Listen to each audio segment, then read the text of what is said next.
All right, everyone. Good afternoon. My name is Joseph. I'm a wealth advisor. I bumped into Adrian sometime back, and he told me about cash flow. I reckon this is one of the best ways for people to get their head around passive income and positive cash flow properties, as opposed to everybody running out and going into a negatively geared property and spending $3 just to save $1.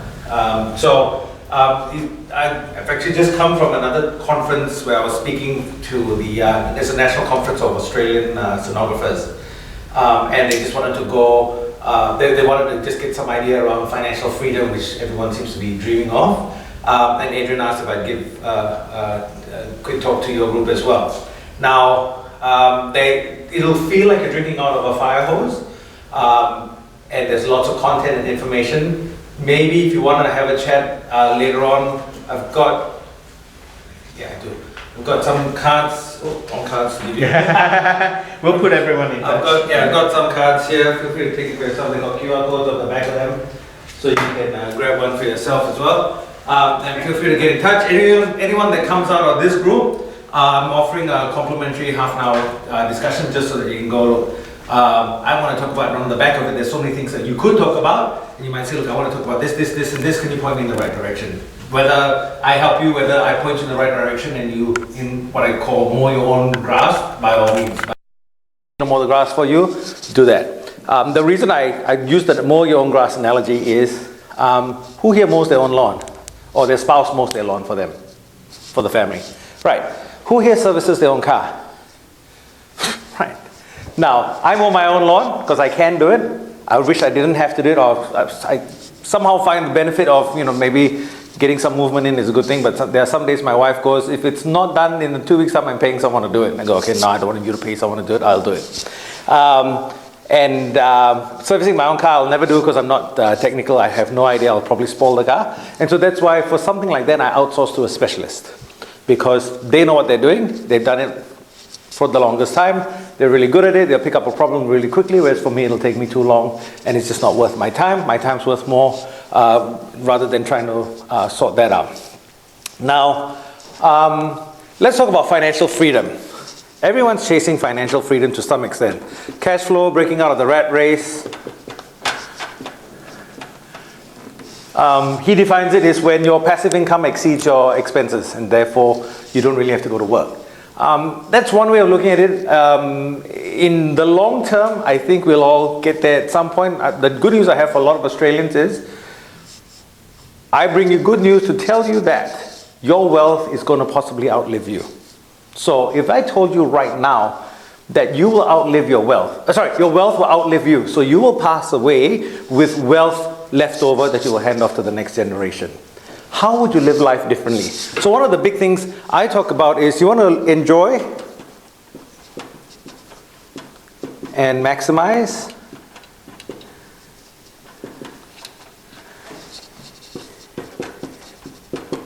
every season of life.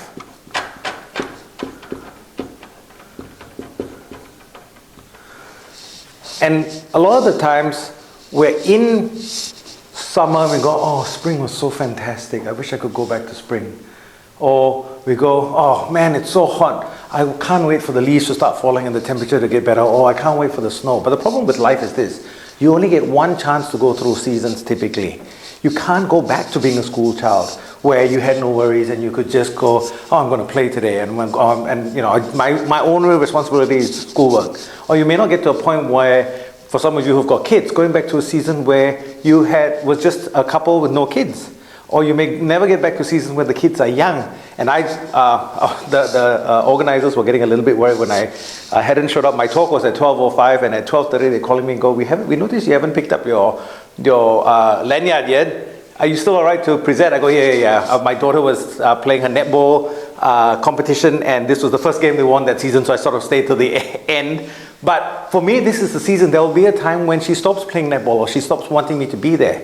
And so we go through life's seasons, and a lot of the time we're looking backwards. So you see on my card, it's to enable families who want to enjoy and maximize every season of life. A lot of the times, finances is an enabler. And I'm even going to radically change this. Instead of saying financial freedom is what we want to be looking for, what if I say financial freedom actually equals financial hope. So when you have hope, you may not have got to the point where your passive income exceeds your expenses, but you now have the hope to know that it'll get there at some point. I can enjoy every season rather than giving this little bit up. So I tell this story, my wife hates it because she was the one that said no, but I just gotten married. From my accent you can tell I wasn't born in Australia, I was born in Singapore. And when we had just gotten married in 2002, which is 21 years ago now, I had just come in, I was still looking for work. And then a friend of mine from church said, hey Joseph, we're going to go skiing. Do you want to come with us? And at that point, I really wanted to go, but I hadn't had a job. I hadn't found a job in Australia at that time. And my wife was like, no, it's about $3,000 or $5,000. It's a lot of money. You haven't got your job yet. Maybe we should say no. And so I said no, but that's one of my regrets. Because since then I put on too much weight to be safe to go skiing. My knees are shot. I can never go back to that season. But I'm pretty sure when I die, I'll have an extra $3,000 in the account. And that season, that experience, I will never be able to go back to. So for me, I live life through a lens of enjoy and maximize every season of life. And knowing that I will have wealth that will outlive me gives me hope. And it gives me the ability to just go, actually, let's maximize it. Let's not overcomplicate it. Let's not overindulge in one season. And I don't know if you've ever heard this story growing up of the grasshopper and the ant. So there's a story, I think it's Aesop who had told fables which had a meaning and a moral and a lesson behind them. But there was a grasshopper and an ant, and it was summer, and they were friends, and the grasshopper was playing around and the ant was working really hard, storing up food in their little nest. And the grasshopper said, why don't you come play with us? The sun is out. And the ant was like, no, we can't, because the sun will at some point transition from summer to winter and we need food. And the grasshopper goes, we'll be fine at that point. Don't worry, there's so much around us. And the grasshopper enjoyed summer, but when winter came around, the grasshopper starved. Whereas the ant, in their nest, had food to eat. Now everyone listens to that story and go, oh, stupid grasshopper, you should have planned ahead. But sometimes I wonder if sometimes we make the mistake of the ant. And the ant's mistake could well have been they were working so hard in summer to never have been able to enjoy it. Now I get that this is sort of where the analogy sort of breaks down, but if there was a way to be able to enjoy summer but also work hard for summer, to plan for autumn and winter, to enjoy every season. And this is where I kind of like the Barefoot Investor Buckets, where he talks about your splurge account. There's a little bit there for you to enjoy the smashed avo. You may not always want to be spending $20 on smashed avo and toast, but if that's your thing on a Saturday morning, there's a budget for that. So you get to enjoy this season and this little bit without necessarily overindulging. So one of the things someone said, I typically tell clients is, we might all love our coffees and spending $5 on a coffee. And if you have 20 coffees in the week, coffee 17, 18, 19, and 20 don't hold the same enjoyment as coffee number 1 and 2 and 3. But what if we have some? So don't cut it out necessarily altogether, but instead of having and indulging, just enjoy each bit. And I have to tell myself that when it comes to dessert, right? So if you put 4 desserts in front of me, I'll go, let's go. And now I'm trying to tell myself, hang on. By the time I get to dessert number 4, I forget what one tastes like. Why don't I just take my time and enjoy one to its fullest without necessarily going and stuffing my face and putting 4 desserts in me? So I'm still on that journey. At this point, it's do what I say, not as I do when it comes to desserts, just because that's not an area that I've conquered just yet. Now, this picture. Can anybody tell me what building this is? Twin Tower.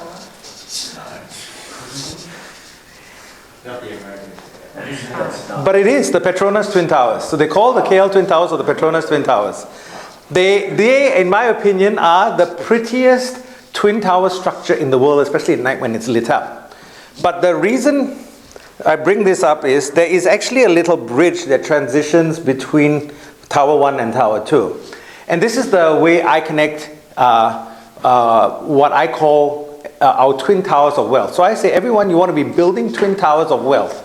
So you've got the now tower and you've got the later tower. And at some point when you retire, you will cross this bridge, and many people haven't planned for that, such that when they cross this bridge, there's nothing in the later tower. They just fall right down because they haven't spent this time preparing for later. And in my opinion, so let me explain what now and later means. So the now tower is really today you're working, you're building an income to spend today. And I was talking to somebody the other day, and he says, my aim is to own 20 properties before I retire. And my thoughts were, right, but which tower are you building those properties in? Because if you're building it for retirement, then maybe we need to be putting our investments in the correct tower, which is the later tower. And what I tell people is superannuation is the best legal tax haven we have in Australia. Superannuation is such a good legal tax haven with tax benefits that the government actually says, hang on, you cannot put too much in there because we don't want to be giving away that much tax. And people don't understand this. So people go, oh, I'm building for retirement, but they're building in the wrong tower. So much so that when they retire, this tower is so big, and then when they cross over, there's nothing there. Ideally, if I could plan it perfectly, my now tower on the day of my retirement would be right down at zero, and then I'm feeding off the later tower, and everything is in a superannuation environment. Now again, I don't know if you've been paying attention with these latest changes with the $3 million cap in super and all of that stuff. Again, because it is so lucrative, the government is saying, hang on, the max you can put in here and get the tax benefit is $3 million. There's a few other things that you can do. You can put more, but you don't get the full tax saving. Again, that's detail that we can talk to. The last thing I want to talk about is building towers of wealth. Now, if anyone's ever built anything like a house, you know that if I want to build up really high, so you know how when we go past Queen's Wharf now, it's finally coming out of the ground, it's looking very pretty. If you want to build really high, what do you need to have in place? A good foundation, right? The higher you build, the deeper your foundations need to go. Likewise for this imagery or this analogy of towers of wealth, these twin towers of wealth. You want to make sure you've got the right foundation for your towers of wealth. Now what would that exactly be? Well, the foundation helps keep the building safe as it's being built as well as after it's being built. So if there's any storms that come along, the building isn't just going to fall over. In an equivalent analogy, in the analogy for this, the equivalent for a financial foundation is having insurances in place. So a lot of people go, oh, insurance is crazy. Now, who here drives? Okay, I dare not ask who has insurance because I don't want to see who doesn't have insurance, but I do not want to drive my car if it's not insured. And the reason for that is I've actually totaled a car before. I've caused damage to a property, I didn't hurt anybody, but I've actually totaled the car. And at that point when I ran off, smashed the car up, and the fence that I crashed into, I'm blaming it on the curb had a little raise, and when I hit it, I went airborne and then overcorrected. But anyway, that's my excuse, I was going too fast. At that point, I never thought to myself, I think I might have paid too much for insurance. Because at that point was when I needed it. Now, I still got insurance, and I keep paying it every year for my car, and I hope I never use it. But if I did need it, I've got that peace of mind that it's there.